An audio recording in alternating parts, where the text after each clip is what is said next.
ফিলিপাইনের সাবেক president Rodrigo দুতার্তাকে গ্রেপ্তার করা হয়েছে বলে জানিয়েছেন দেশটির সিনেটর ও সাবেক শ্রমমন্ত্রী সিলভেস্ট্রে বেলো। এদিকে দুতার্তের আইনজীবী মার্টিন ডেলগ্রা জানিয়েছেন ফিলিপাইনের সাবেক প্রেসিডেন্টকে তুলে নিয়ে যাওয়া হয়েছে। যুক্তরাজ্য ভিত্তিক সংবাদ মাধ্যম দ্য গার্ডিয়ানের প্রতিবেদনে এ তথ্য জানানো হয়। এতে বলা হয়, ফিলিপাইনের সাবেক প্রেসিডেন্ট রদ্রিগো দুতার্তো তার কঠোর বক্তব্যের জন্য পরিচিত।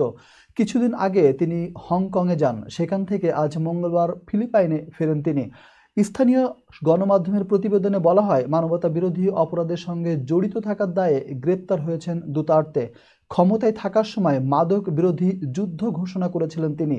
ফিলিপাইনের প্রেসিডেন্সিয়াল কমিউনিকেশন অফিস জানায়, ইন্টারপোল তার বিরুদ্ধে গ্রেপ্তারি পরোয়ানা জারি করেছে। মঙ্গলবার সকালে আন্তর্জাতিক অপরাধ আদালত থেকে গ্রেপ্তারি পরোয়ানার অফিসিয়াল কপি পেয়েছে ম্যানিলা। সরকারি চিকিৎসকরা জানিয়েছে দুতার্তে সুস্থ আছেন।